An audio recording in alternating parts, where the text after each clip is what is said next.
Itinaas na po sa ikalimang alarmang sunog sa Tondo, Maynila. Kumuha tayo ng update sa sitwasyon doon sa sentro ng balita ni Velco Studio Live. Vel? Hazel, maitim at makakapal na ang ulap dito sa Isla Puting Bato dahil yan sa nagliliyab na residential area dito. Sa ngayon, itinaas na sa Task Force Charlie ang sunog. Sunod-sunod ang pagdating ng mga helicopter mula sa Philippine Air Force para sa mabilisang pag-aapula ng sunog. Hirap na kasing makapasok ang mga truck ng bumbero dahil sa makikitid na daan. Dagdag pa sa pahirap ang pag-aapula ay ang lumalabas sa mga residente na nagtatakbuhan sa makikipot na daan.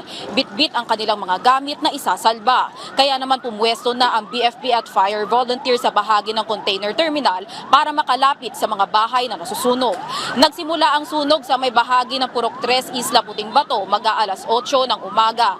Base sa inisyal na impormasyon, gawa sa light materials ang karamihan ng mga bahay. Kaya mabilis na kumalat ang apoy na umabot na malapit sa Manila Bay. Sinabayan pa ito ng hangin, kaya kumalat ang apoy patungong Purok 1 at patungong Purok 2. Nakakalat na rin ang mga ambulansya at Philippine National Police para sa dagdag responde sa mga taong inililikas.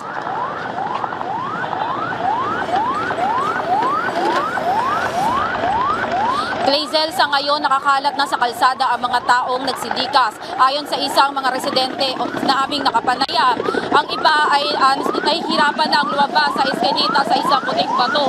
Kaya pinili na lamang nila na tumalon sa dagat para makaligtas. Maya-maya susubukan natin makakuha ng panayam ang BFP na kasalukuyan pang nag-aapula ng sunog sa kritikal na bahagi ng Isla Puting Bato. Balik sa iyo, Hazel.